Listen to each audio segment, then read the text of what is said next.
Bonjour et bienvenue donc à cette table ronde dont le cœur est au sujet de la crise agricole qui a secoué la France et l'Europe ces dernières semaines et comment sortir de cette crise. C'est évidemment le centre de toutes les discussions sur ce salon cette année. Et ce sera aussi le cœur de notre discussion cet après-midi, comment rémunérer équitablement les agriculteurs sans impacter le pouvoir d'achat des consommateurs. Faut-il contrôler les marges du secteur aval et comment faut-il instaurer des prix planchers? Les prix planchers, c'est évidemment la grosse actualité de cette discussion, c'est la déclaration d'Emmanuel Macron samedi dernier. Il n'aura échappé à personne que cette annonce est potentiellement un revirement, puisque jusqu'ici c'était une proposition portée plutôt par la gauche et que le gouvernement et la majorité présidentielle y étaient fermement opposés. On se souvient que le 16 octobre dernier, la France insoumise avait déposé une proposition de loi pour établir un prix plancher des matières premières agricoles et encadrer les marges de l'industrie. Cette proposition avait été discutée le 30 novembre dans l'hémicycle et on se souvient que l'article 1er qui proposait précisément des prix planchers était passé à 6 voix de majorité et que la proposition de loi dans son ensemble, oui, a bien évidemment été rejetée, mais c'est quand même un indice important. On se souvient aussi qu'à l'époque, le gouvernement était farouchement opposé à cette proposition, avec par exemple Olivia Grégoire, la ministre de la Consommation, disant que cette proposition relevait de Cuba ou de l'URSS. Et même après l'annonce de samedi du président samedi dernier, on a entendu Marc Fesneau nous dire que la proposition de LFI était une proposition soviétique. Voilà, donc on peut juste noter que cette idée de prix plancher, c'est ce qu'on avait en Europe entre les années 1960 et 1990. Ce n'était pas une période particulièrement soviétique. Et ce principe est aussi au cœur de l'association Max Havelaar qui se développe en Europe précisément à partir du début de ces années 1990. Max Havelaar, c'est une association de solidarité avec les pays du Sud qui est partie du constat qu'il est essentiel de réguler les prix payés aux producteurs, aux paysans, et empêcher que leur rémunération s'effondre quand les prix internationaux s'effondrent. D'où ce label du commerce équitable que Max Havelaar a réussi à faire rentrer dans les supermarchés, qui garantit un revenu permettant de vivre de son travail, au moins pour les producteurs qui en bénéficient. Donc on pourra noter aussi que cette garantie de prix est cruciale si on veut relever les standards écologiques et sociaux en agriculture. Alors la démarche de Max Havelaar, c'était de dire, au début des années 90 et toujours aujourd'hui, c'était de dire de manière assez pragmatique ce qu'on n'arrive pas à faire par le législatif, par la régulation publique, au moins essayons de le faire par le biais des normes privées, en faisant progresser les normes privées.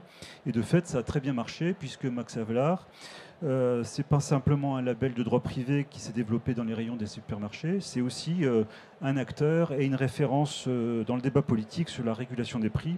D'où cette table ronde cet après-midi qu'organise aujourd'hui Max Havelaar avec toute cette légitimité dans le débat public. Voilà. Alors pour cette table ronde, nous avons 3 députés qui nous présenteront leurs propositions législatives ou leurs propositions générales politiques pour répondre à la crise d'aujourd'hui, qui ne date pas d'hier, et 2 experts, l'un qui est juriste et l'autre qui est économiste, pour discuter ensemble de la faisabilité de leurs propositions. Et ensuite, on se donnera un petit temps tous ensemble pour que vous puissiez intervenir avec vos questions ou interpeller nos panélistes.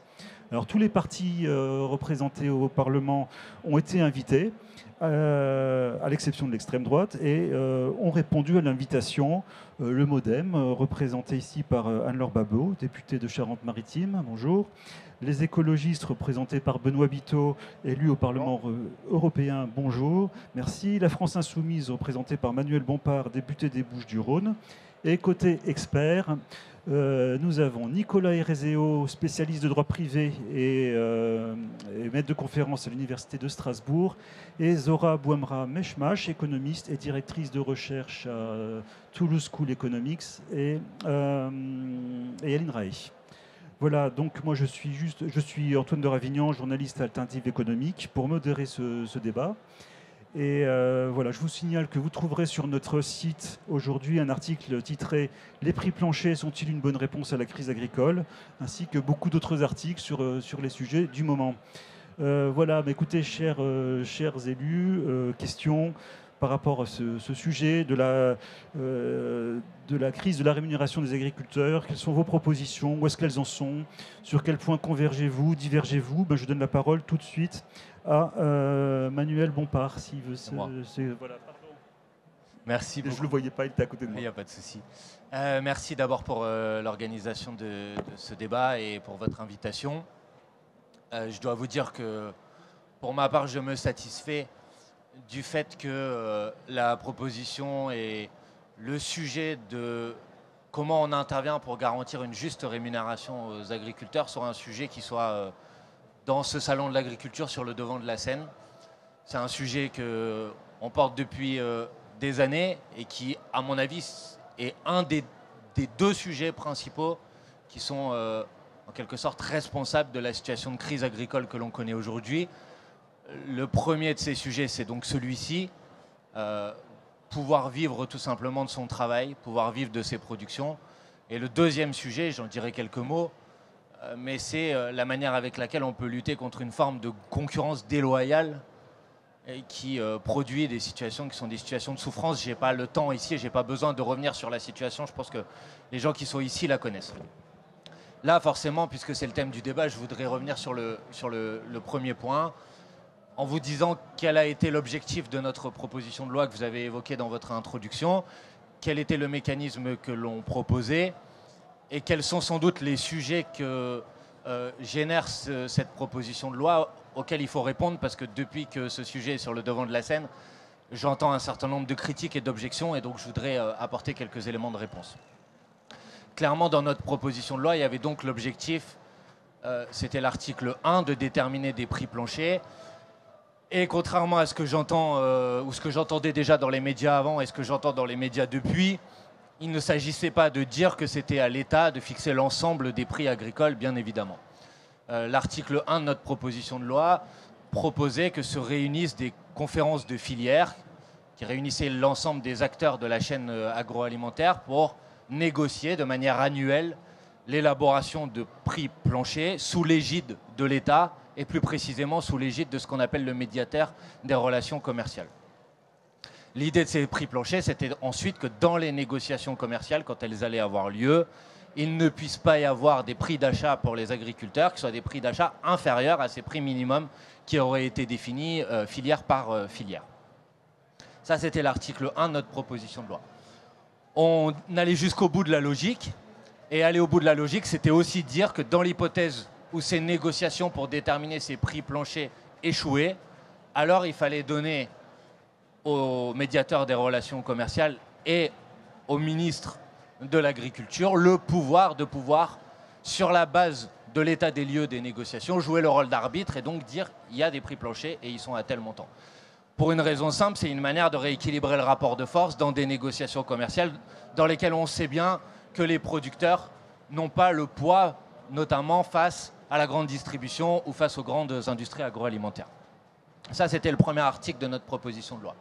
Le deuxième article, et il fait écho, je pense, y compris aux déclarations de certains ministres depuis samedi, c'était de renforcer la prise en compte dans les négociations commerciales de ce qu'on appelle l'indicateur des coûts de production.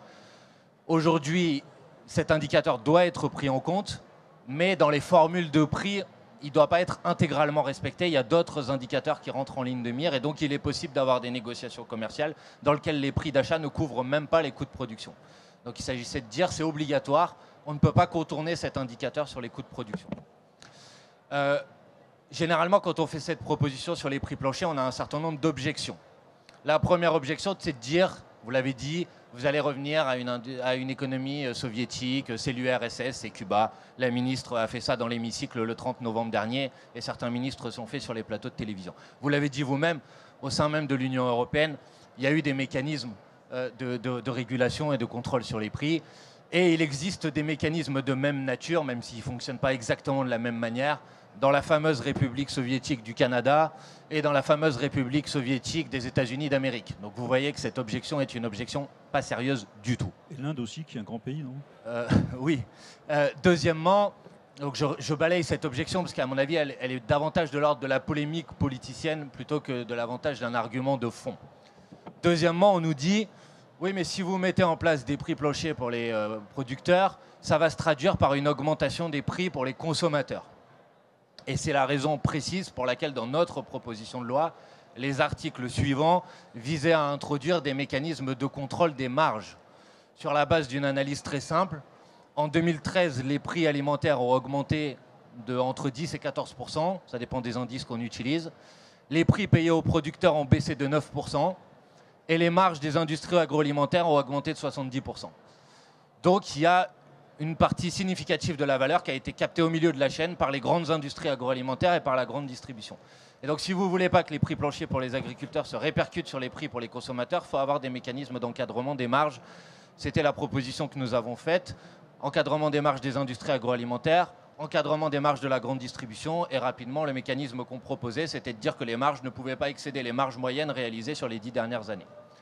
Troisième et dernier argument ou contre-argument qui nous est présenté souvent, c'est l'idée de dire mais si vous mettez des prix planchers, c'était d'ailleurs initialement l'argument du ministre, si vous mettez des prix planchers en France, vous allez avoir une concurrence déloyale parce que vous n'allez pas avoir des prix planchers pour les importations et donc en quelque sorte vous allez favoriser les productions qui sont en dehors de la France par rapport aux productions qui sont en France. Et c'est précisément la raison pour laquelle, de notre point de vue, cette proposition de prix plancher ne peut avoir de sens que si elle s'accompagne de mécanismes de régulation des importations. Ils peuvent être de différentes natures. Premièrement, un moratoire et la fin des accords de libre-échange. Deuxièmement, l'application de ce qu'on appelle la clause de sauvegarde, qui est prévue dans les réglementations de l'OMC. Donc ce n'est pas contraire aux réglementations internationales et qui permet de dire que certains produits, par exemple produits avec des pesticides qui sont interdits en France, ne doivent pas pouvoir être importés sur le territoire national. La France a déjà utilisé cette clause de sauvegarde, c'était de mémoire en 2016 sur les cerises, en interdisant les cerises qui utilisaient le diméthoate, qui est un pesticide qui était interdit en France. Donc il faut avoir, et je m'arrête là pour respecter le temps de parole qui nous est imparti, il faut avoir en plus des prix planchers, des mécanismes de régulation des importations, sinon bien évidemment vous n'allez pas régler le problème. Donc j'en termine, prix plancher, fin des accords de libre-échange, mécanisme de contrôle des importations, voilà à mon avis des solutions qui permettent d'apporter des réponses à la crise agricole que l'on connaît. Merci Monsieur Bompard. Donc on a bien compris les trois piliers de votre proposition. Du côté des centristes, donc Anne-Laure Babot, est-ce que vous voulez nous présenter vous ce que vous avancez, éventuellement réagir à ce que vient de dire Emmanuel Bompard, ou est-ce qu'il y a convergence ou pas voilà. Oui, bien sûr, merci. Bon, tout d'abord, il y a des sujets où on est tout à fait d'accord. On est sur un stand de commerce équitable. Et quand on parle de commerce équitable, ça veut aussi dire qu'il y a un commerce qui ne le serait pas. Et je pense qu'aujourd'hui, on est tout à fait d'accord pour dire qu'il y a une inéquité sur certains accords commerciaux. Et c'est ressorti ces dernières semaines, puisque la question du revenu agricole, elle est centrale. En 2018, le président de la République a lancé les États généraux de l'alimentation, ce qui a amené aux lois Egalim, aux différentes lois Egalim. Donc on était déjà sur le fait qu'il y avait un problème sur le revenu agricole et qu'il fallait davantage mettre de l'ordre dans les relations commerciales entre notamment les industriels et la grande distribution. Donc ces lois, elles se sont succédées parce que malheureusement, j'ai envie de dire, certains distributeurs et certains industriels contournent la loi. Donc il nous faut, la loi est mouvante et donc il nous faut la faire évoluer. Et aujourd'hui se pose effectivement la question d'une nouvelle évolution, puisque les matières premières agricoles ne sont pas toujours bien prises en compte. Et au-delà des matières premières agricoles, il y a la question effectivement de la rémunération. Donc le président de la République a évoqué effectivement la question des prix planchers. Alors les prix planchers évoqués, ce n'est pas forcément un prix administré. Et ce n'est pas le sens que le président de la République, pas comme ça qu'il s'est exprimé en tout cas. Mais l'idée, c'est de faire... alors ce qu'on fait aujourd'hui par la loi Egalim, on a déjà des indicateurs qui nous permettent justement de fixer les prix, mais c'est d'améliorer en fait ces indicateurs, de les optimiser, de travailler aussi filière par filière, parce que toutes les filières n'ont pas les mêmes attentes, et d'optimiser effectivement ces prix pour qu'on soit assuré que les agriculteurs soient rémunérés sur leur coût de production et au-delà. Et la question du coût de production, elle est importante. Nous, c'est vrai qu'on parle on part davantage du coût, alors que, si je peux me permettre, effectivement, la France insoumise part davantage du revenu. Nous, on part du coût de production, et il y a un vrai débat, puisque le coût de production, que ce soit un céréalier ou un éleveur, il est différent. Donc c'est difficile de mettre des prix, en fait, de faire un prix uniforme par filière. Donc voilà, il y a un vrai travail à faire, filière par filière, de manière à optimiser ces indicateurs que l'interprofession donne déjà, hein, mais aujourd'hui, il faut améliorer ces indicateurs. Sur les coefficients de marge, donc c'était la proposition de la France insoumise sur chaque maillon, pour qu'il y ait un meilleur partage de la valeur, effectivement, de mettre des coefficients de marge. Le problème, c'est que si on fait ça, on va totalement figer en fait notre économie, et le risque à effectivement apporter énormément de régulation à chaque intermédiaire, c'est qu'on va générer des pénuries et on va générer davantage d'importations. Et je pense qu'on ne le veut pas. Vous parliez des phytosanitaires, par exemple. Aujourd'hui, on a l'agriculture la plus durable. Quoi qu'on en dise, c'est ce que l'Europe dit, et c'est vrai. J'étais à la commission d'enquête sur les phytos quand on était à la commission européenne. C'est ce qu'il en est ressorti. On laisse Anne-Laure Babot s'exprimer, et Benoît Biteau s'exprimera après. On a des normes mieux disantes que beaucoup de pays. Ça vous va mieux comme ça?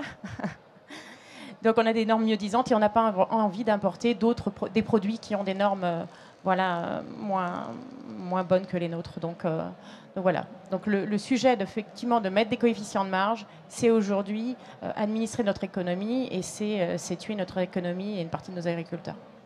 Donc plutôt une loi Egalim 4, donc il faudrait préciser un peu les contours et bien comprendre ce qu'elle améliorerait par rapport à Egalim 3, donc ça, on y reviendra peut-être.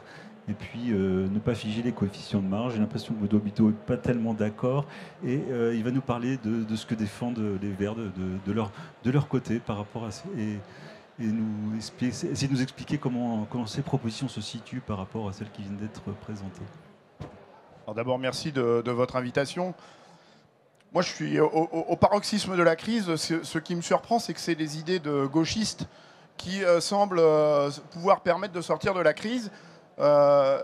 Effectivement, le prix plancher, c'est quand même quelque chose qui est défendu plutôt par des mouvances de gauche. On parle beaucoup de souveraineté alimentaire. C'est aussi un syndicat agricole plutôt de gauche qui a construit le concept. La seule chose, c'est qu'il est beaucoup utilisé dans le vocabulaire, mais peu se réfère vraiment à la définition intrinsèque de ce qu'est la souveraineté alimentaire. Et j'invite M. Fesneau à regarder ce qu'est effectivement la définition de la souveraineté alimentaire. Mais pour sortir de la polémique, essayons de parler de ce qui constitue à la fois le revenu des agriculteurs et de l'autre côté des prix accessibles à tous les niveaux de revenus de denrées alimentaires de bonne qualité, plutôt locales. Et donc, pour moi, il y a deux ingrédients. Il y a bien sûr la constitution du prix de vente des denrées agricoles, et c'est fondamental.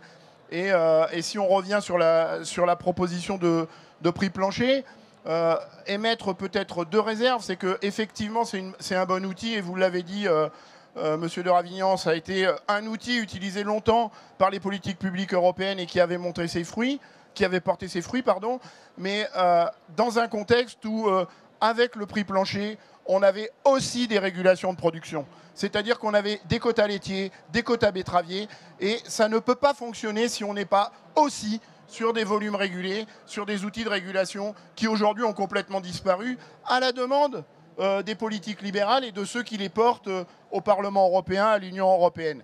Et donc, dissocier le prix plancher d'une logique de régulation des productions et des marchés, ça ne peut pas fonctionner. Ensuite, le prix plancher, si on veut vraiment que ça fonctionne, pour ne pas entrer dans des logiques de concurrence déloyale, il faudra l'imaginer à minima à l'échelon européen. Si on l'imagine à l'échelon national, ça ne pourra pas fonctionner. Donc moi, j'invite à ce que ce gouvernement précise ce qu'il met derrière le prix plancher, de manière à ce que ces écueils, qui sont une réflexion à l'échelon européen et une réflexion également de la régulation des productions, soient à un moment donné explorés.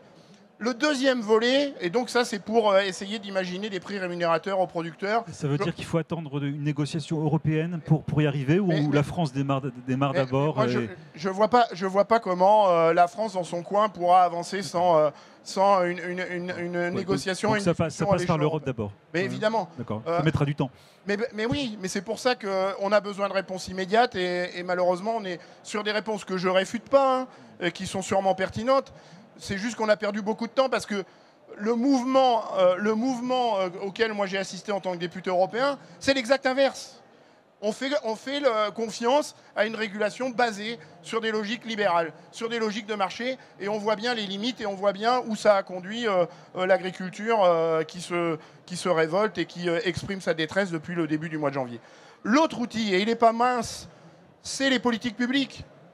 Et on ne pourra pas faire l'exonération de revisiter les politiques publiques parce que si on ne raisonne que par le prix d'achat ou le prix de mise en marché des productions agricoles, ça veut dire que demain, le revenu des agriculteurs est exclusivement dépendant de ce qui se passe à la bourse de Chicago, de ce qui se passe à l'échelon de la fixation des prix, à l'échelon planétaire. Et donc ça, c'est pas acceptable, ça rend les agriculteurs extrêmement vulnérables. Et donc on a besoin de construire un filet de sécurité au-delà du prix plancher, que sont les politiques publiques qui vont permettre d'éviter d'être exclusivement dépendants de ce qui se passe à la bourse de Chicago. Et donc il va falloir revisiter les politiques publiques. Et quand moi je vois une politique agricole commune qui représente 38% du budget total de l'Union européenne et qui est aussi mal distribuée, qui au-delà de ne pas être écologique, n'est pas sociale, n'est pas équitable, n'est pas juste, ça crée aussi des disparités importantes pour les revenus des agriculteurs. Et donc il faudra revisiter cette politique agricole commune. À l'échelon européen, 81% de l'enveloppe est captée par 20% des agriculteurs. Ça veut dire que les 80% d'agriculteurs qui restent ne se contentent plus que des 19%. En France, c'est un peu mieux, c'est 53% captés par 20% des agriculteurs. Mais on voit bien qu'on a un problème de répartition de cette politique publique qui permettrait de mieux harmoniser le revenu des agriculteurs en fonction des choix de production qui sont les leurs et qui permettrait du coup de permettre aussi d'accéder à des produits de bonne qualité pour les consommateurs. Et donc c'est peut-être engager la politique agricole commune vers ce qu'on appelle les paiements pour services écosystémiques, qui fait que quand on lâche de l'argent public, on le lâche vers des productions agricoles qui sont respectueuses du climat, parce que c'est un enjeu pour lequel on a véritablement rendez-vous avec l'histoire. Et si on n'y prend pas garde, les premières victimes, ce seront les agriculteurs qui respectent la biodiversité. Et là encore, si on continue l'effondrement de la biodiversité, les premières victimes, ça va être les productions agricoles. Qui respectent la santé. Anne-Laure vient d'une région où on a un cluster de cancer pédiatrique. Eh bien, je suis désolé, mais continuer de perfuser une agriculture qui utilise massivement des pesticides et qui font qu'on a des parents qui emmènent leurs enfants en chimio, ça n'est plus possible. Ça n'est plus possible avec l'argent public. Donc ça, c'est quand même des sujets qui sont à mettre sur la table et qui fait que si on ne le revisite pas, on va avoir aussi du mal à garder, à conserver la sympathie, la solidarité qu'on constate aujourd'hui autour de ce mouvement agricole. Si on veut que la société continue d'être solidaire, il faudra aller dans cette direction-là. Et dernier point, et c'est sur une politique nationale, aujourd'hui des produits pas chers sont accessibles dans les grandes enseignes parce qu'on a des politiques publiques curatives qui réparent les dégâts que provoquent les pratiques agricoles qui utilisent des pesticides, qui utilisent des engrais de synthèse. Aujourd'hui, c'est un outil de concurrence déloyale. C'est-à-dire que si ces produits sont pas chers dans les grandes enseignes, c'est parce qu'on a cette politique publique financée par tous les citoyens qui fait que ces produits sont pas chers dans ces grandes enseignes. Eh bien, ayons l'audace de dire on arrête avec des solutions curatives, avec des politiques qui réparent les dégâts de cette agriculture qui utilise des pesticides. Ayons l'audace de rattraper cette enveloppe et de l'utiliser pour rémunérer les producteurs qui font bien, qui prennent soin du climat, de la santé et de la biodiversité. Et quand on aura ce socle de rémunération, on verra bien que la crise agricole, la crise du revenu agricole sera derrière nous. Merci Dobito. Donc, Pour résumer, peut-être deux éléments que je retiens, et peut-être un peu de différence avec ce qui a été dit précédemment, c'est politique de prix plancher, mais au niveau européen d'abord. Et là, c'est peut-être une différence d'approche qu'on a avec LFI, par exemple. J'en sais rien, c'est l'impression que ça donne. Et par ailleurs, vous ajoutez un étage supplémentaire à la fusée, mais que peut-être que les autres sont aussi d'accord, c'est politique publique, conditionnalité des aides sociales pour rééquilibrer social et environnemental. Ouais. Et environnemental. Voilà. Bon, bah, écoutez, je pense qu'on a déjà un aperçu. Est-ce que nos experts invités veulent, enfin, plutôt avant de leur demander de réagir à vos propositions, j'aimerais bien qu'ils nous disent l'un et l'autre, parce qu'on a voté 3 lois Egalim qui se sont enchaînées. Il y avait peut-être déjà aussi des dispositifs. On ne part pas de rien. Pourquoi finalement ces lois Egalim qui étaient supposées régler ce problème, ça n'a pas marché? Que nous dit l'économiste? Que nous dit le juriste? Et puis après, peut-être je vous demanderai de réagir aux propositions qui ont été faites par nos élus. Nicolas Hérézéau, vous voulez commencer sur Egalim, et puis après je demanderai avec plaisir de réagir. Voilà. Alors c'est vrai qu'on parle de propositions, mais l'année dernière il y a eu 2 lois. Il y a eu Egalim 3 et la loi sur l'inflation qui a accéléré le calendrier des négociations. Depuis 2018, c'est-à-dire depuis Egalim 1, il y a eu en tout 6 ou 7 textes et une quinzaine depuis le milieu des années 90, puisque le premier texte significatif, c'est la loi Galland de 1996 qui commence à s'intéresser aux abus qui sont commis dans la chaîne alimentaire. Donc encore une proposition, ce qui pose la question de savoir, mais qu'est-ce qui ne marche pas? Qu'est-ce qu'on a mal fait jusqu'ici? Alors, si je devais résumer en essayant d'être simple les règles qui existent, c'est un ensemble de normes qui s'efforce de régir les négociations du premier maillon, c'est-à-dire du producteur agricole, jusqu'au consommateur. Que nous dit la loi aujourd'hui? Elle nous dit le producteur agricole doit être à l'origine de la proposition de contrat. Donc c'est lui qui a la main dans les négociations, c'est le principe de la marche en avant du prix. Et sa proposition, elle a un tarif en son cœur, et ce tarif se fonde sur des indicateurs de coûts de production. Ensuite, l'acheteur signe un contrat avec le producteur qui tient compte des indicateurs de coûts de production et ajoute des indicateurs de prix de marché et des indicateurs de qualité, respect d'un cahier des charges, par exemple.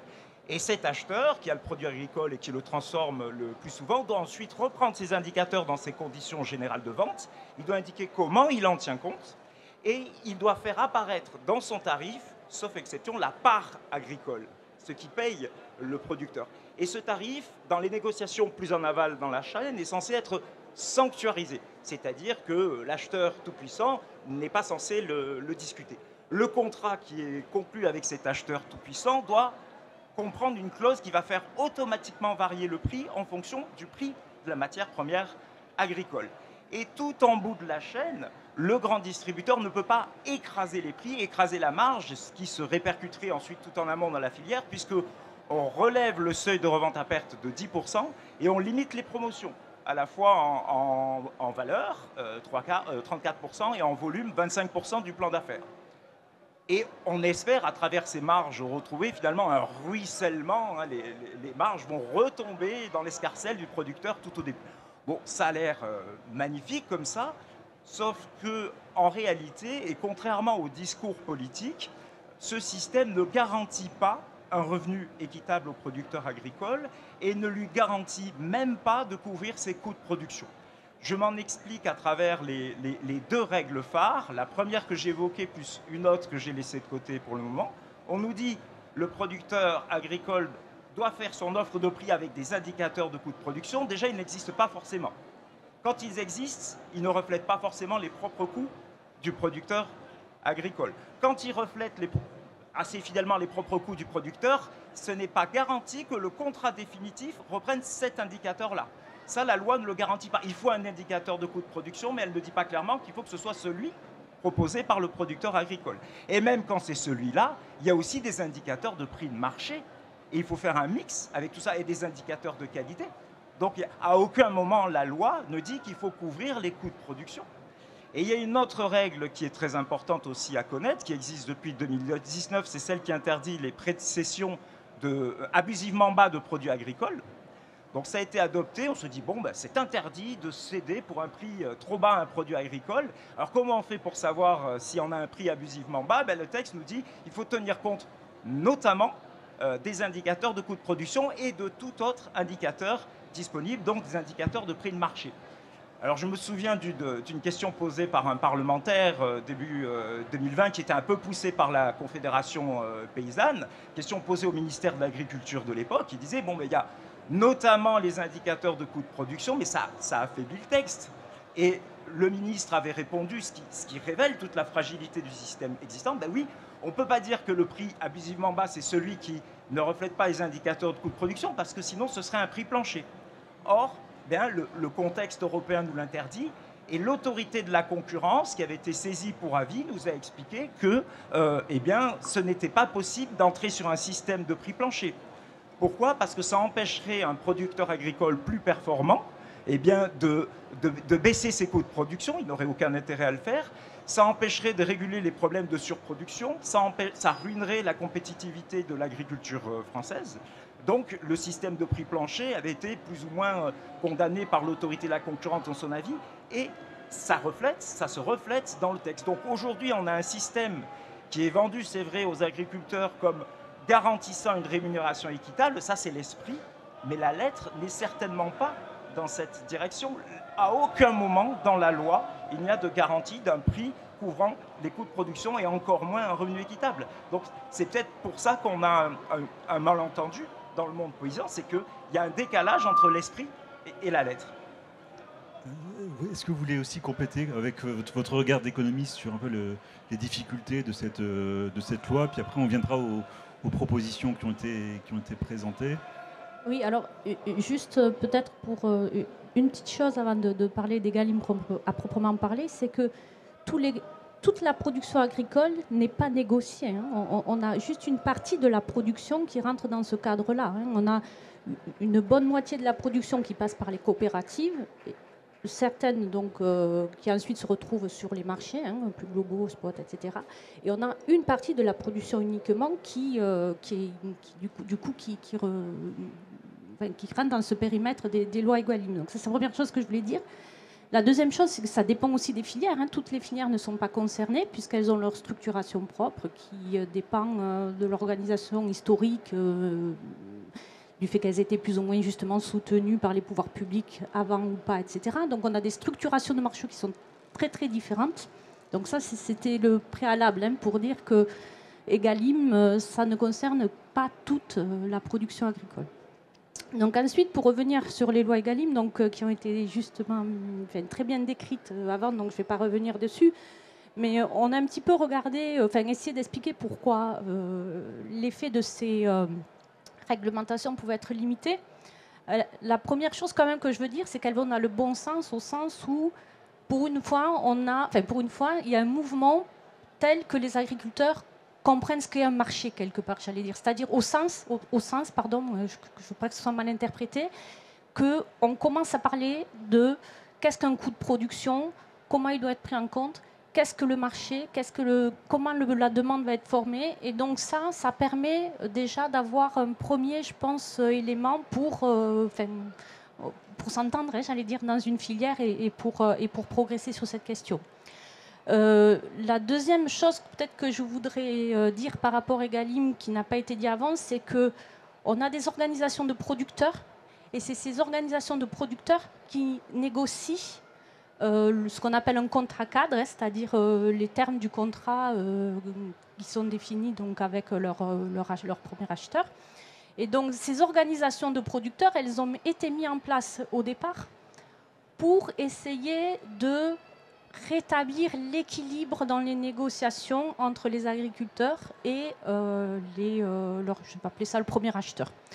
Et donc, ces organisations de producteurs, elles sont aussi régulées par la loi, donc peut-être vous pourrez en dire quelques mots, mais de fait, ce qu'on sait, c'est qu'elles sont de taille, en tout cas actuellement, pas suffisante pour pouvoir finalement aboutir à des résultats de négociation qui soient différents.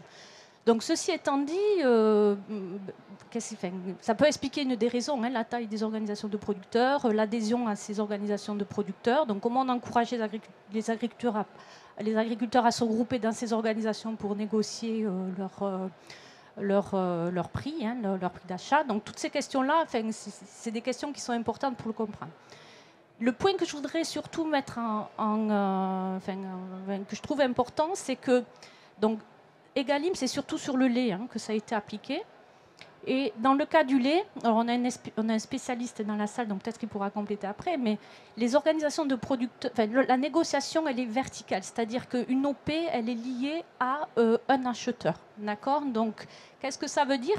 Ça veut dire que les agriculteurs qui font partie de cette OP dépendent complètement de l'acheteur auquel ils vendent leurs produits.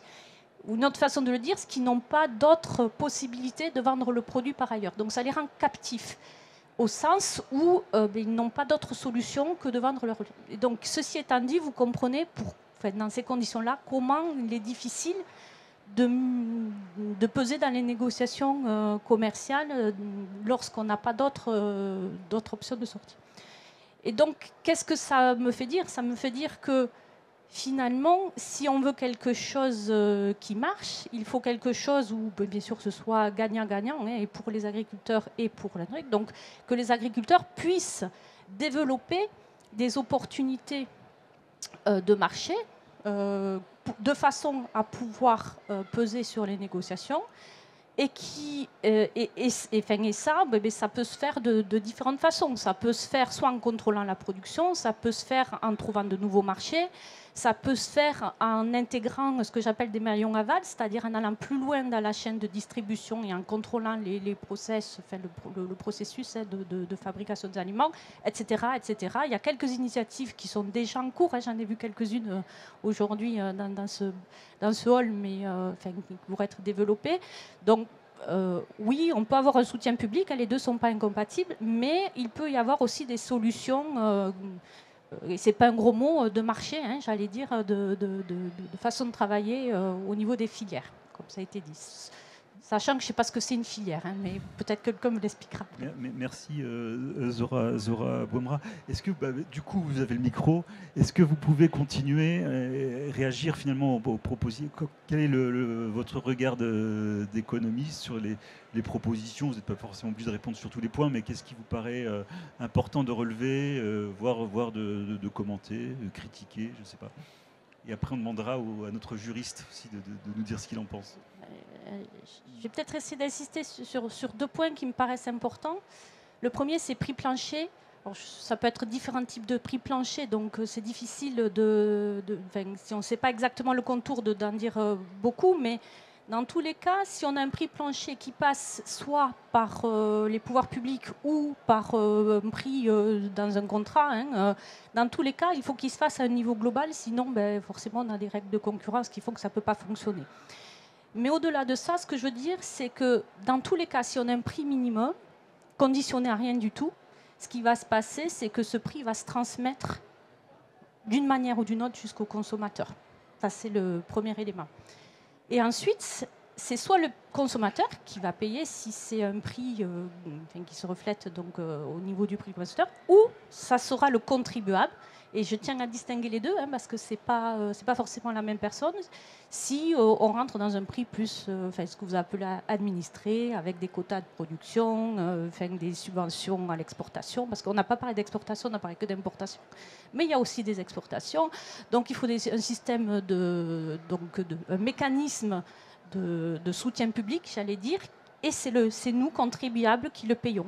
Et on le paie pour les agriculteurs, j'ai rien contre l'objectif d'augmenter le revenu aux producteurs, mais sans condition. C'est-à-dire qu'on ne prend pas en compte l'hétérogénéité entre les différents producteurs, les plus efficaces, les moins efficaces, les plus riches, les moins riches. On a vu, il y a beaucoup de disparités. Il y a un rapport de l'INSEE qui est encore sorti là. Donc on ne prend pas encore tous ces coûts-là. Donc ça, c'est le premier élément. Le deuxième élément, c'est que on produit sans donner finalement de vue sur ce qu'attend le marché de ce qu'on veut produire. Donc on peut être à côté des attentes, j'allais dire, des consommateurs ou des industries qui produisent les produits pour les consommateurs.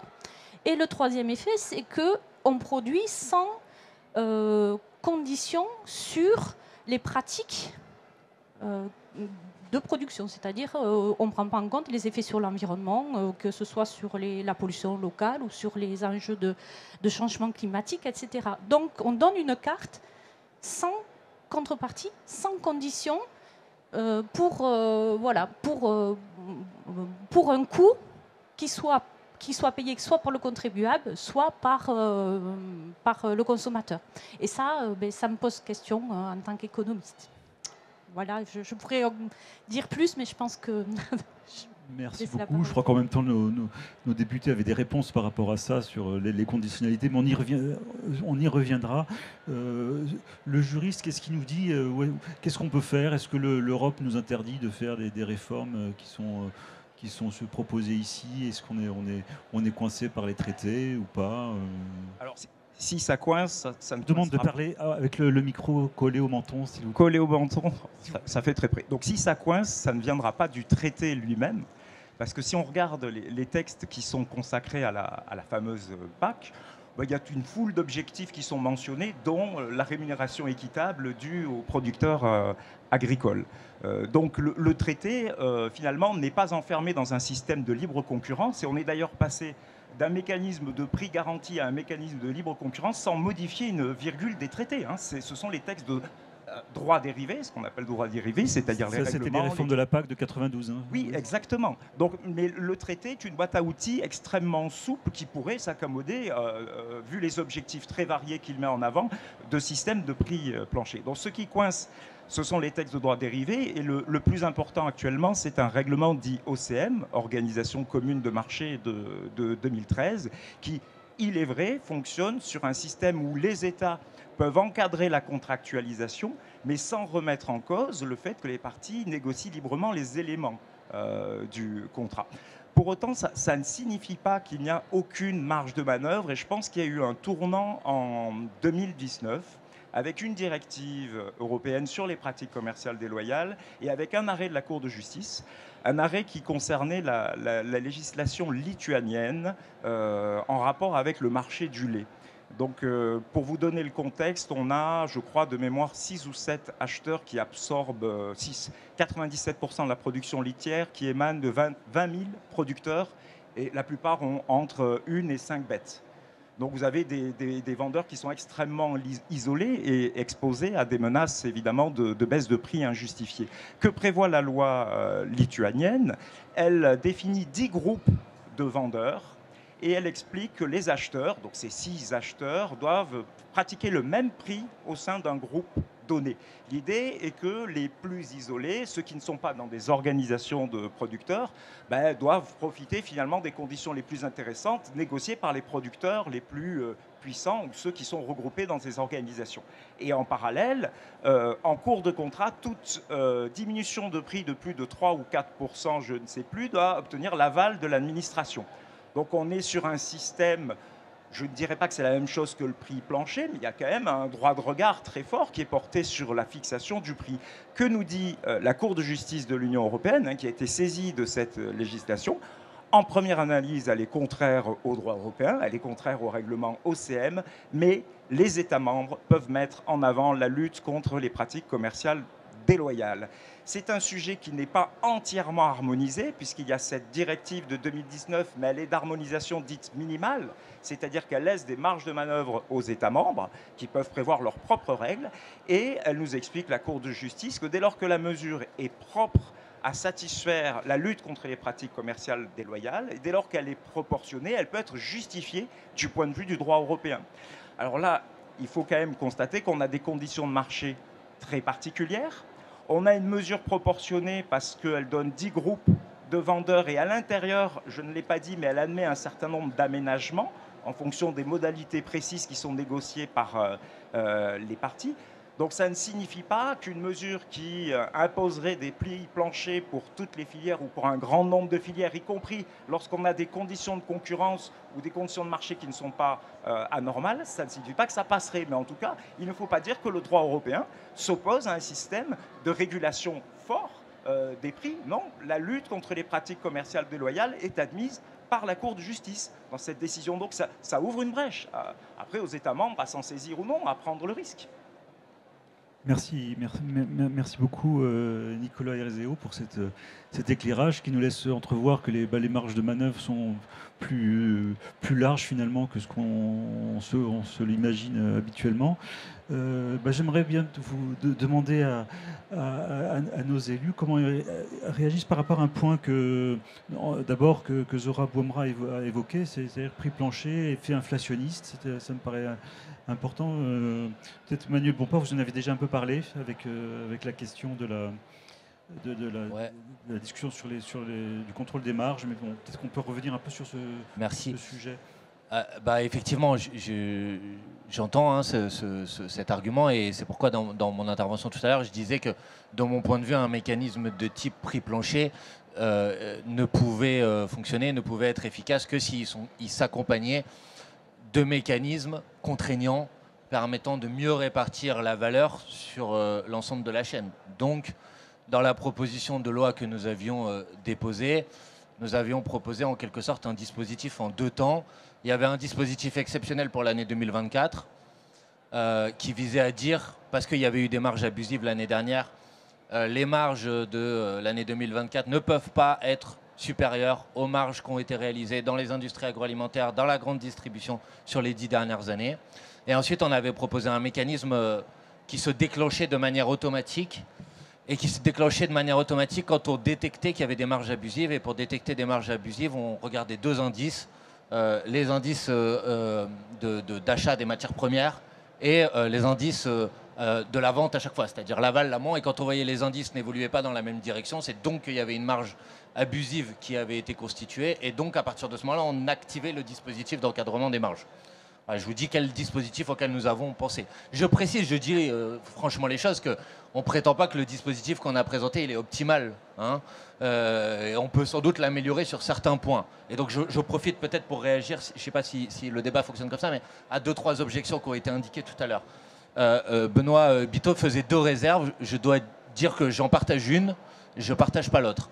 Celle que je partage, c'est que je pense que les prix planchers ne peuvent être efficaces que s'ils s'accompagnent de conditionnalité sur le volume de production. C'est-à-dire, je pense que les prix planchers ne doivent s'appliquer que sur un certain volume. Sinon, il peut y avoir des effets d'aubaine. C'est le problème de la PAC avant 92, c'est que ça produisait des surproductions. Donc, mais c'est pas très compliqué de dire le prix plancher s'applique que sur certains volumes. Ça, c'est la réserve que je partage. La réserve que je partage pas, c'est l'idée de dire, mais ça c'est un désaccord, c'est pas grave, qu'en gros on ne pourrait pas mettre en place le dispositif au niveau national tant que le dispositif n'existerait pas au niveau européen, pour une raison très simple d'efficacité, c'est que je pense que ce dispositif au niveau européen ne verra pas le jour avant des dizaines et des dizaines d'années. J'y suis favorable. Ensemble au Parlement européen, on a fait des propositions dans la réforme de la PAC pour qu'il y ait des prix planchers européens. Mais je crains que ça ne soit pas une réalité dans les années à venir. Donc je pense qu'on a la possibilité de mettre en place des mécanismes à l'échelle nationale. Et j'ai pas eu le temps de tout évoquer, mais bien évidemment, je suis d'accord avec une politique agricole commune qui conditionne, qui répartit mieux, qui répartit pas au profit de quelques grandes exploitations, mais qui répartit mieux ses aides. Bien évidemment, ça va avec aussi. Voilà. Très bien. Anne-Laure Babot, vous voulez réagir aussi à des choses qui ont été dites sur les propositions, les réserves qui ont été formulées? Oui, bien sûr. Revenir déjà sur ce qui nous différencie entre le centre et je dirais la gauche, c'est que en fait, le prix plancher, on peut y mettre beaucoup de choses derrière. La vraie différence, c'est que nous, on ne souhaite pas que les prix soient administrés. On souhaite laisser une certaine liberté parce que chaque modèle économique, chaque filière a ses contraintes, a ses coûts de production. Donc l'idée, et là où on est d'accord, c'est qu'il faut couvrir le coût de production et donner une meilleure rémunération aux agriculteurs. Et clairement, là où on s'oppose, c'est effectivement de mettre des coefficients de marge qui cadenasseraient clairement notre économie. Sur les indices qu'évoquait mon collègue, il existe déjà en fait dans les contrats, donc sur les négociations entre industriels et distributeurs, il existe déjà des clauses de révision qui tiennent justement compte de l'évolution des matières premières. Donc ce sont des choses qui existent déjà, mais sur lesquelles on a peut-être effectivement des améliorations à apporter. Sur l'Europe, évidemment, je pense que le président l'a dit, il faut monter le débat à l'Europe et voir pour créer un égalim européen. Je pense aussi qu'il faut voir pour étendre le champ de l'application de la loi EGalim. Aujourd'hui, la restauration hors domicile n'est pas intégrée, donc ça fait peut-être partie aussi des pistes que l'on peut évoquer. Et vous évoquiez le rapport de force. Moi, il y a un rapport de force auquel je suis particulièrement attentive aussi. C'est le rapport de force entre les industriels et les PME et les multinationales. Et là aussi, je pense qu'il y a un vrai sujet. Et j'ai porté un amendement en fin d'année justement pour qu'il y ait une différenciation dans les négociations entre les entreprises de territoire et les multinationales. Voilà. Et enfin, ce que je voudrais dire, c'est que donc, le gouvernement a donné une mission à deux députés pour travailler sur un bilan sur les lois EGalim et faire des propositions avec un rapport à fin mai. Et donc je fais partie des deux députés, donc je ne manquerai pas de travailler avec mes collègues sur ces points. Merci beaucoup. Benoît Biteau. Oui, vous voulez... Non, sinon... J'enchaîne. Si vous... Non, sinon j'avance avec d'autres questions que j'ai, mais... je voulais juste... Ouais, ah, mais c'est Anne-Laure qui m'a proposé le micro, mais si vous voulez continuer avec Anne-Laure... Bon, non, dans les interrogations, bon, on a parlé effectivement de cet effet inflationniste.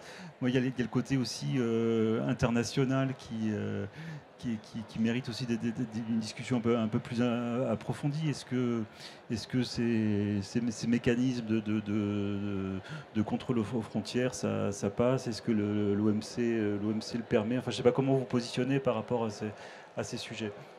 Ça m'intrigue. Alors, déjà, avant de répondre directement à la question, réagir un peu. Manuel, on n'est pas si éloigné que ça en vérité. Je parlais juste d'efficacité. Et je pense que des prix planchers réfléchis à l'échelon européen sont beaucoup plus efficaces. Mais on est d'accord sur la temporalité, ça peut prendre beaucoup de temps. Moi, c'était juste dans un souci d'efficacité. Ensuite, sur l'organisation commune des marchés qui a été évoquée, pour faire de la pédagogie, la PAC, en vérité, c'est 3 rapports. Le premier rapport, c'est celui que tout le monde connaît, c'est les plans stratégiques, c'est la manière dont on va distribuer les aides publiques de la PAC.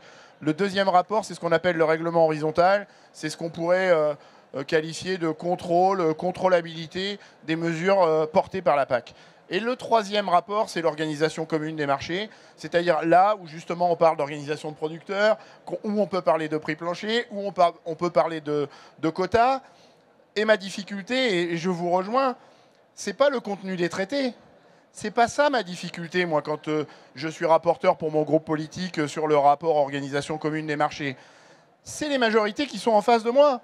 C'est-à-dire que quand nous, on commence à parler de prix plancher, quand nous, on commence à parler de quotas, on commence à dire des gros mots.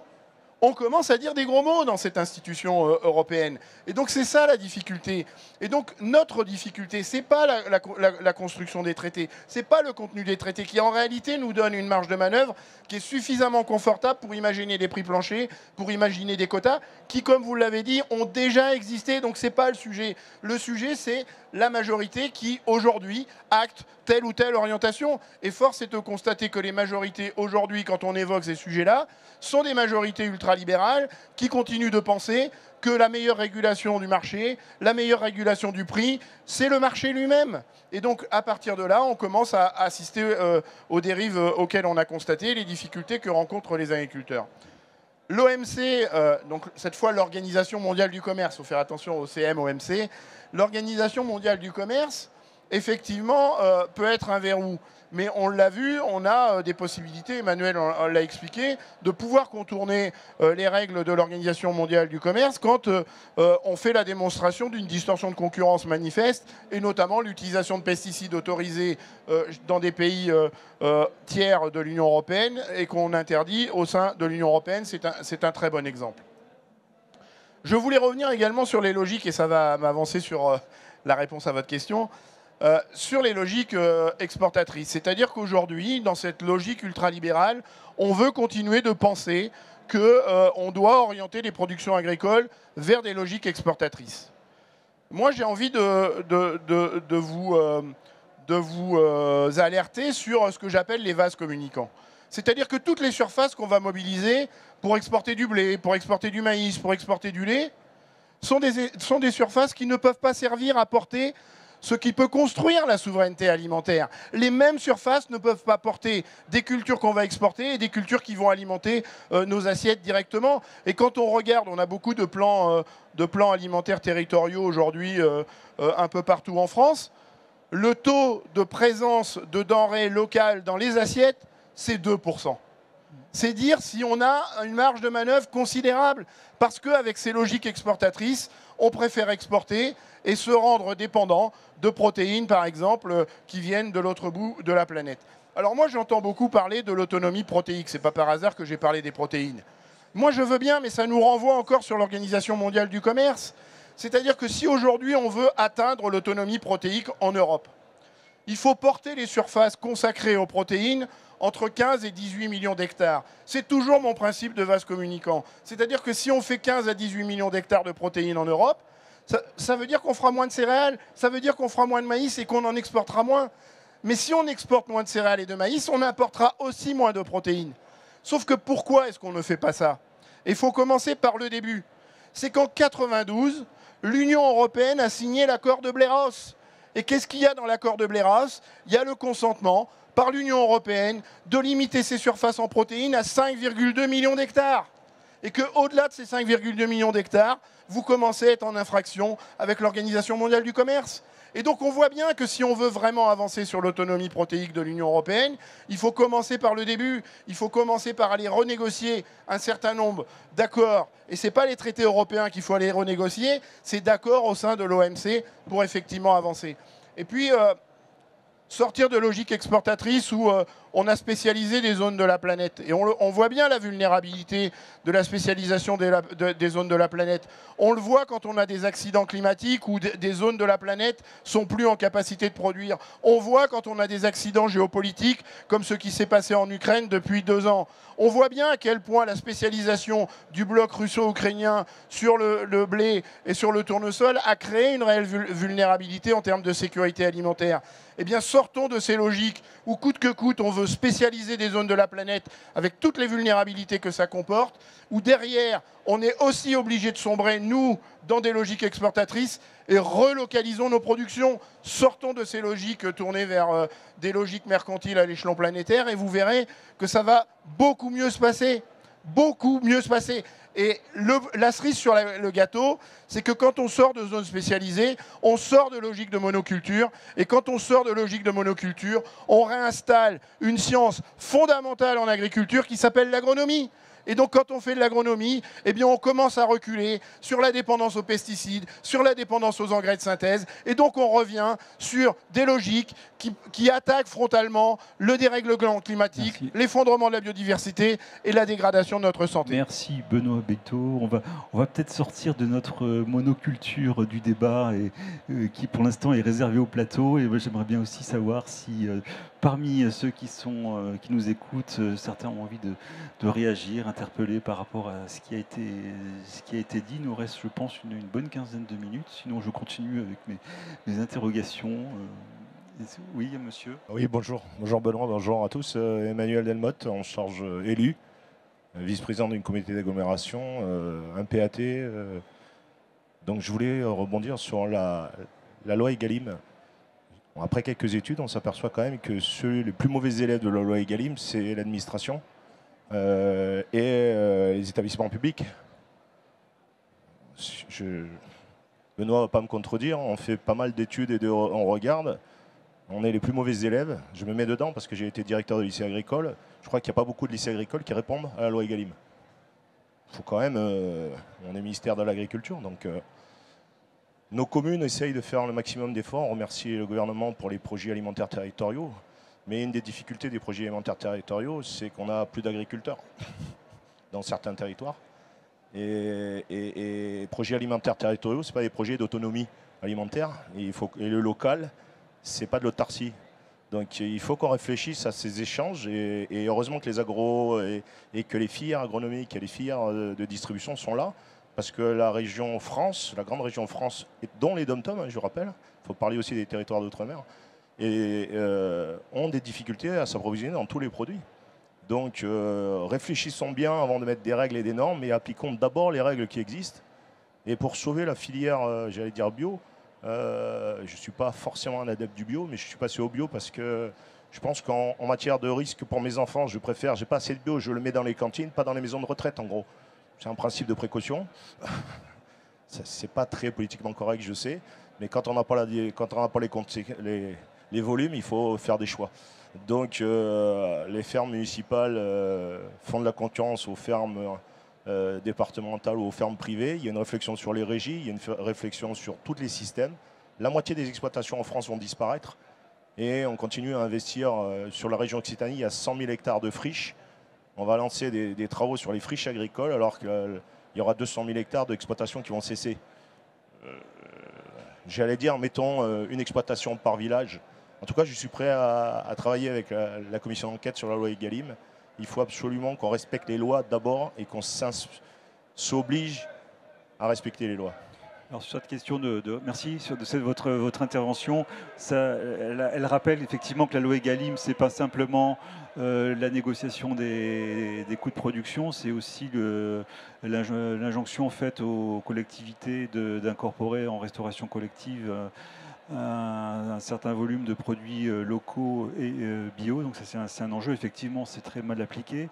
Mais j'aimerais bien peut-être, Nicolas Hérézéo, que vous réagissiez sur ce qu'a dit monsieur par rapport effectivement aux moyens de l'État pour faire respecter sa propre législation. Oui, est-ce qu'on est assez équipé pour ça? Parce que je crois que c'est un vrai sujet. C'est une très bonne question parce que je crois qu'il ne faut pas attendre l'Europe ni l'OMC. Ça mettra du temps à bouger et ça ne bougera peut-être pas ou jamais aussi vite qu'on le pense. Il y a quelque chose qui est dans notre pouvoir, c'est la lutte contre les pratiques commerciales déloyales. L'Europe nous laisse le champ libre.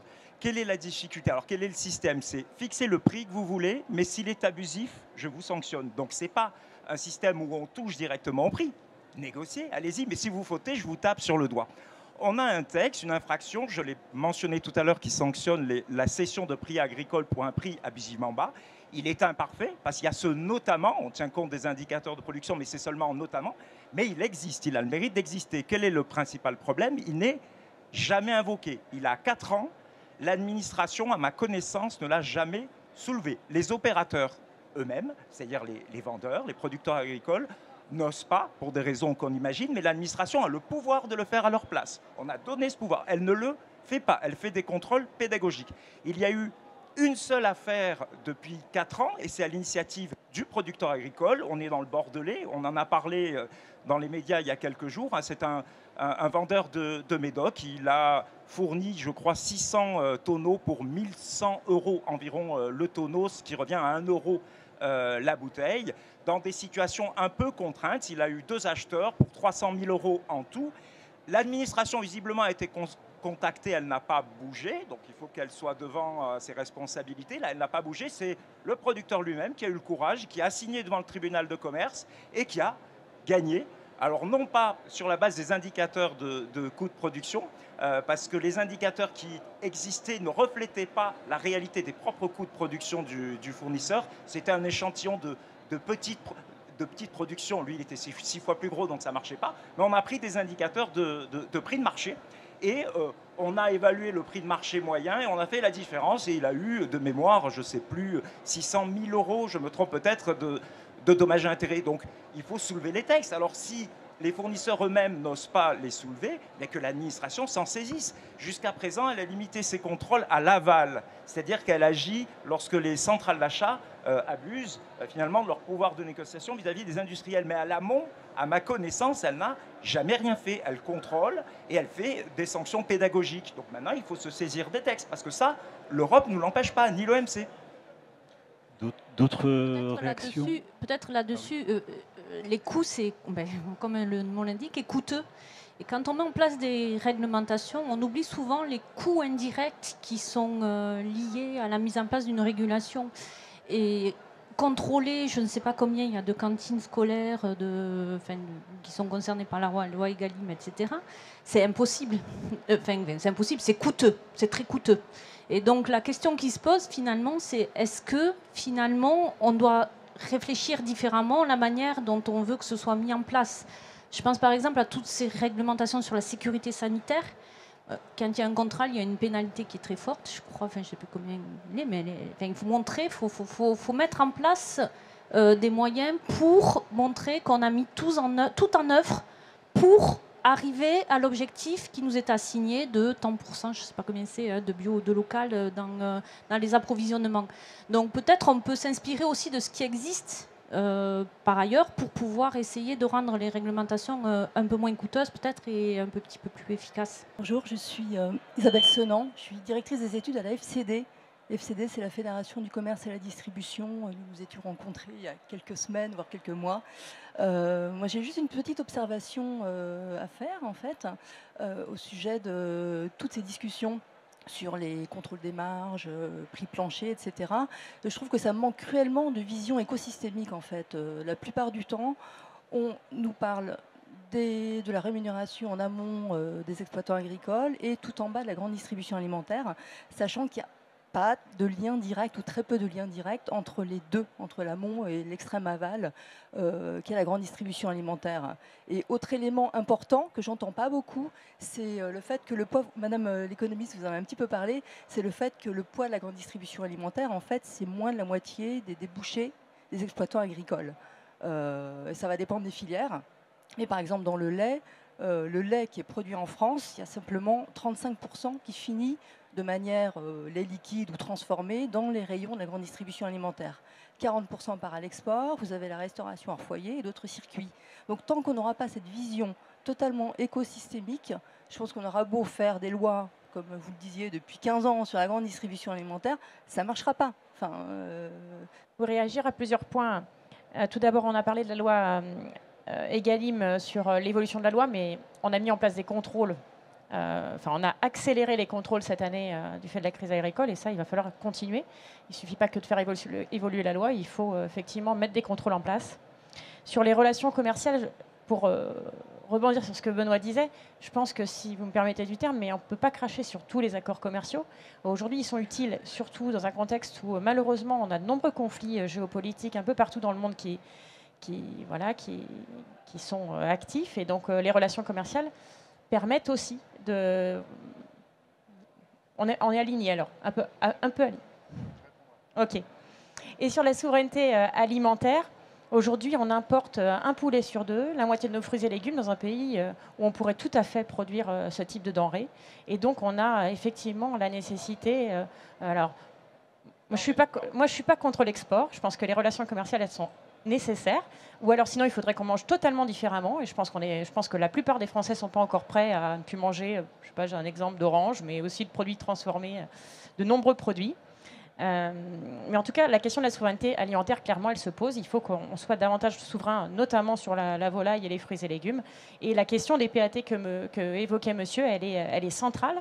Il y a à peu près 450 PAT qui ont été remontés au ministère, donc il y a une vraie volonté des collectivités d'aller en ce sens. Donc c'est 20% de bio, 50% de produits locaux ou de qualité.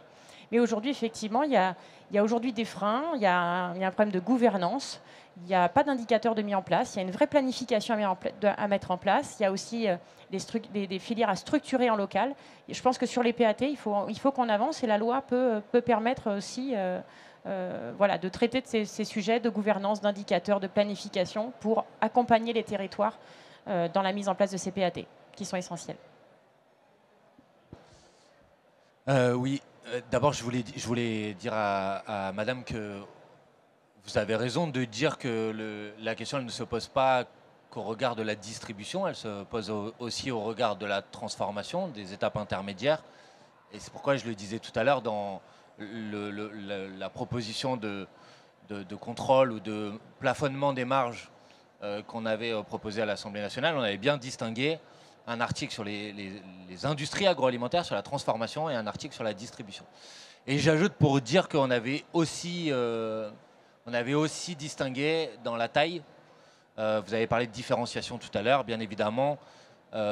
Aujourd'hui, l'essentiel de la valeur qui a été captée l'année dernière, quand je disais 70% des industries les marges de l'industrie agroalimentaire ont augmenté de 70%. Clairement, ce n'est pas concentré sur l'ensemble des industries agroalimentaires. Il y en a qui en ont profité beaucoup, les géants en l'occurrence.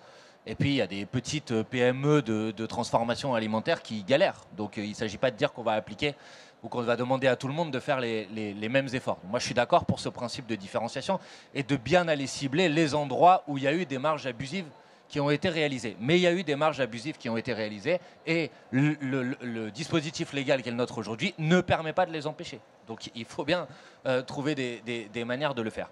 Je voulais juste réagir à 2-3 éléments. Premièrement, sur la question négociation, exportation, accord de libre-échange. Je pense que si on veut avoir un débat qui est un débat qui dépasse un peu les caricatures, ce serait bien qu'on n'explique pas que accord de libre-échange est synonyme d'échanges commerciaux. Je veux dire, il y avait des échanges commerciaux avant les accords de libre-échange, il y aura des échanges commerciaux après les accords de libre-échange. Les accords de libre-échange, c'est une manière de faire des échanges commerciaux, c'est-à-dire de considérer que sur un certain nombre de produits, parfois avec des plafonnements de volume, il n'y a plus de droits de douane du tout. Je veux dire, on peut continuer à avoir des échanges, y compris avec des droits de douane, parce qu'en l'occurrence, vous dites dans la même phrase, il ne faut pas mettre en cause l'ensemble des accords de libre-échange, mais on a un problème parce que 50% des poulets ou des blancs de poulet qui sont consommés en France sont issus de l'importation. C'est vrai, précisément parce qu'on a supprimé les droits de douane avec l'Ukraine et que les quantités de poulets qui viennent de l'Ukraine ont été multipliées par à peu près 3 sur les 2 dernières années. Bon. Donc il y a un lien quand même entre les pertes de capacité de garantir notre souveraineté alimentaire et la multiplication des accords de libre-échange. Deuxièmement, je vais juste répondre sans polémique, mais à 2-3 objections que vous avez faites. Moi, j'ai jamais dit qu'il fallait un prix uniforme pour tous les produits. Je veux dire, soyons sérieux. On parle de produits filière par filière, déterminés par les acteurs de la filière. Donc il ne s'agit pas de dire qu'on va considérer que le blé se vend de la même manière que le bœuf, quoi. Parce que là, honnêtement, ce n'est pas un débat sérieux. Donc je veux dire ce point-là quand même, parce que ça me paraît important. J'ai jamais dit, contrairement à ce que dit le ministre, et on n'a jamais proposé, qu'on allait fixer et administrer l'ensemble des prix. On dit qu'il y a des prix minimums, on dit qu'ensuite il y a des plafonnements de marge, et qu'ensuite, bien évidemment, il y a des négociations. Et j'ai jamais dit non plus que ça s'opposait à d'autres manières permettant aux producteurs de gagner du rapport de force dans la négociation commerciale. Madame a évoqué la question des organisations de producteurs, j'en suis d'accord. Je dis juste qu'en dernier ressort, l'État il doit jouer aussi un rôle qui est de faire en sorte que les plus petits dans la négociation ne se fassent pas complètement écraser parce qu'ils n'ont aucun rapport de force. Et donc, si la négociation commerciale n'a pas pu aboutir, oui, il doit y avoir la possibilité pour l'État de dire oui, mais ça ne peut pas se faire en dessous de tel prix parce que sinon, tout simplement, on n'arrive pas à vivre de notre travail. Et dernière remarque, parce qu'à mon avis, c'est ce qui va nous occuper dans les prochaines semaines, parce qu'après avoir essayé de décrypter vraiment ce qui a été dit par le président de la République et les ministres et ce que vous avez dit, madame, je pense qu'on a une différence. C'est que si le dispositif que vous appelez prix plancher revient seulement à garantir que les indicateurs de coûts de production sont intégralement pris en compte, ce qui n'est pas le cas aujourd'hui, ça a été très bien expliqué tout à l'heure, parce qu'il y a d'autres indicateurs qui sont utilisés pour minorer ces indicateurs de coûts de production. Si le dispositif que vous proposez permet de garantir à 100% la prise en compte de ces indicateurs de coûts de production. D'abord, ça me fait sourire parce que c'était l'article 2 de notre proposition de loi le 30 novembre dernier que vous avez voté contre. Mais à la limite, si vous avez changé d'avis sur le sujet, pourquoi pas. Mais la différence, c'est que vous allez donc garantir qu'il n'y aura plus de vente à perte, ça oui, mais vous n'allez pas garantir qu'il y a un revenu décent pour les agriculteurs. Vous allez juste garantir le fait que le coût de production seront couverts, mais vous n'allez pas prendre en compte le fait qu'il y a un revenu décent qui, lui aussi, est couvert. Or, je pense que ce dont on souffre aujourd'hui, c'est bien sûr pour partie les ventes à perte, mais aussi le fait qu'on n'a pas de revenus qui soient rémunérateurs. Et donc, le dispositif sur lequel on doit avancer, il doit prendre en compte la garantie d'un revenu rémunérateur. Merci beaucoup, Manuel Bompard. Il nous reste 0 minute. Donc, si vous prenez peut-être... Vous prenez peu... Ah si, on a le droit. On a 5 minutes. Moi, je voulais juste quand même... Donc, on va peut-être prendre une question. Mais, je laisse 1 minute, pas plus. Ouais. Voilà. Non, mais juste, vous avez raison. Il faut une approche globale. Et c'est d'ailleurs pour ça qu'on cible des acteurs comme Lactalis. Et c'est pour ça aussi qu'on met en lumière des initiatives comme C'est qui le patron qui permettent aussi de trouver des réponses.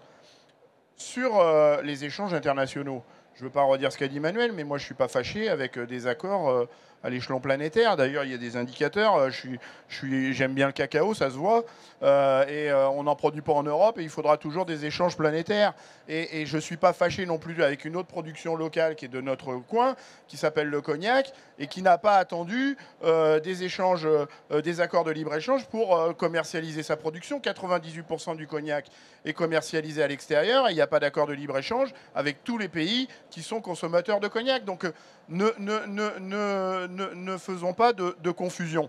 Moi, ce que je dis juste, c'est que faire des accords de libre-échange avec des pays qui nous envoient et pour lesquels on s'impose des volumes d'importation qui consiste à importer du blé ou de l'agneau ou de la viande bovine ou du lait de Nouvelle-Zélande par exemple, 20 000 km, on ne peut pas faire plus loin, alors qu'on sait produire en France, en Europe, de la viande d'agneau, de la viande bovine, du lait, du vin d'ailleurs, je ne vois pas l'intérêt. Je vois pas l'intérêt. Et là, on voit bien qu'on est dans des logiques qui nous permettent de conclure qu'il y a d'autres intérêts que le revenu des agriculteurs dans ces logiques-là. Donc je ne suis pas en train de dire qu'il faut fermer les frontières. Je ne suis pas en train de dire qu'on ne va plus échanger à l'échelon planétaire. Je dis juste que ces accords de libre-échange qui libèrent des droits de douane et qui nous imposent des volumes à importer, ça suffit. On n'en a pas besoin. Voilà, je dis juste ça. Madame, votre oui, réaction bonjour. aux questions et ce sera la dernière réaction. Dans le Vaucluse en bio. Depuis 2 ans, nous vendons moins cher nos productions bio qu'en conventionnel. Donc nous rebasculons du bio en conventionnel. Et ensuite, par rapport à la loi Egalim, ok, on a mis du bio dans les cantines. Une catastrophe pour nous, puisque de toute façon, la France, le premier des produits en production bio, bien sûr, c'est la viticulture. Et ensuite, on a fait rentrer massivement des produits d'importation, puisque de toute façon, on ne peut pas actuellement fournir les cantines. Donc, on a mis cette loi complètement aberrante, qui effectivement ne nous soutient absolument pas et ne nous aide pas. Vous savez pourquoi les enfants ne mangent pas des cerises dans les cantines? Parce qu'il y a des noyaux et ça risque de les étouffer. Vous savez pourquoi ils ne prennent plus maintenant de fromage frais non pasteurisé? Parce qu'effectivement, c'est interdit au moins des enfants de 5 ans. Pourquoi, effectivement, les enfants ne mangent pas du raisin? Parce qu'il est avec des pépins. Donc, voilà, on marche complètement. De toute façon, il y a vous qui prenez des lois, qui prenez des décisions, et puis nous qui trimons tous les matins. Vous voulez moi, je vais répondre. Hein, je suis paysan bio aussi, hein, madame. Hein, donc, je sais de quoi vous parlez. Comment? Mais peu importe, j'ai passé plus de temps dans ma vie à être agriculteur qu'à être élu. Et si je m'autorise à être élu, c'est justement parce que j'ai constaté des choses qui peuvent être relayées dans les politiques publiques. Mais je vais quand même vous donner des éléments de réponse. C'est-à-dire que la problématique de la bio et de la difficulté de la filière bio, c'est qu'on raisonne précisément l'agriculture biologique dans des logiques d'économie de marché, où on dit on développe la bio s'il y a de la demande. Et on n'approche pas la logique du développement de la bio dans cette approche globale que j'ai essayé de convoquer tout à l'heure. Quand on aura compris que c'est l'agriculture biologique qui préserve le climat, que c'est l'agriculture biologique qui préserve la biodiversité, que c'est l'agriculture biologique qui préserve la santé, et qu'on ne rémunérera pas les agriculteurs parce qu'ils prennent soin du climat, de la santé et de la biodiversité, on continuera d'avancer sur une grande vulnérabilité de la filière bio qui ne sera dépendante que de la bonne volonté des consommateurs et qui, en plus, parce que la bio n'est pas suffisamment soutenue par ses paiements écosystémiques, est obligée de vendre plus cher et dans un contexte inflationniste, ne permet pas à tout le monde de pouvoir accéder aux produits bio, alors que ça devrait être les seuls qui devraient être accessibles à tous les porte-monnaies si on mettait les politiques publiques qui servent aujourd'hui à des solutions curatives plutôt vers la rémunération des producteurs. Et donc c'est là, et le vrai sujet, c'est qu'on manque d'audace et qu'on manque de courage politique pour essayer de tordre le bras à ceux qui profitent de cette logique exclusivement basée sur des logiques de marché pour développer la bio. Je voudrais intervenir sur la première partie de votre question qui est en bio, on a été obligé de peser un conventionnel. Donc effectivement, parce que la demande, les prix étaient trop hauts et donc la demande a chuté. Mais ça me fait penser à une question que je voulais évoquer ici avec vous et donc ça me permet de faire ça. C'est que quand on vend du bio, le consommateur il paye un prix qui est lié à une production qui respecte certains cahiers des charges, etc. Quand il achète un produit, on va dire générique, c'est-à-dire non bio, il ne paie pas pour toutes les externalités négatives sur l'environnement, sur la santé, je peux rajouter la santé, etc. Donc ça pose la question de savoir finalement qui doit payer pour tous ces coûts, j'allais dire, qui ne sont pour l'instant pris en charge par personne. Jusqu'à maintenant, et je pense que c'est une vraie question pour les agriculteurs. Donc j'ai lu une étude hier qui regardait toutes les revendications de tous les exploitants agricoles qui ont été en colère partout en Europe.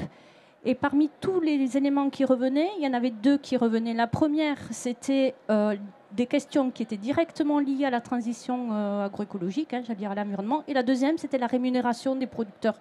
Donc je pense que la question qu'on devrait peut-être tous collectivement se poser, c'est comment on fait pour résoudre l'équation qui est comment on rémunère correctement les agriculteurs.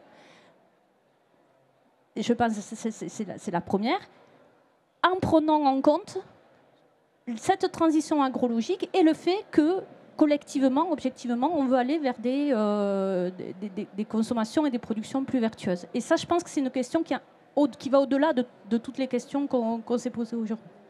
C'est la seule que je me pose dans mon mandat. C'est la seule. Peut-être pour conclure, on pourrait dire que c'est un peu ce qu'essaye de faire Max Havelaar, d'avoir des rémunérations assez supérieures à ce que propose le marché, justement pour permettre une transition vers un régime plus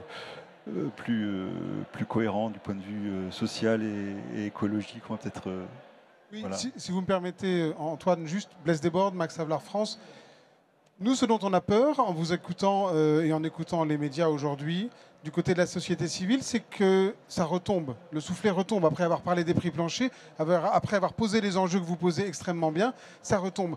Donc je voudrais juste en 1 minute faire un plaidoyer envers nos élus transpartisans ici aujourd'hui. Les prix planchers, nous on appelle ça le prix minimum garanti. Ça existe, c'est faisable, c'est crédible, c'est professionnel et c'est adopté par les filières. Le plus important, c'est adopté par les filières, les paysans, les intermédiaires, etc. Donc, par défaut, si vous ne parveniez pas à trouver la loi Egalim 4, 5, 6 idéale, n'oubliez pas que ces certifications volontaires peuvent faire des grands pas et peuvent faire une partie du travail. Elles peuvent le faire, madame de la FCD, si la FCD décidait ne serait-ce qu'au lieu de 1% de lait équitable, de viser les 10%, ça serait quand même pas sur les 35% dont vous parlez, eh bien, on multiplierait par 10 le lait équitable en France. Deuxièmement, si dans la loi Egalim, on fixait quand même un objectif de juste rémunération, il y a l'objectif du bio. Bon, il a peut-être ses défauts, mais fixons ça en sortie de salon de l'agriculture, disons 20% d'achat public, juste rémunération. Et enfin, est-ce que l'État, en passant une loi ou en ne parvenant pas à passer une loi, pourrait soutenir les certifications volontaires qui font de la qualité sociale et environnementale? Il y a beaucoup qui peut être fait sans forcément réussir à trouver la loi parfaite. Merci beaucoup.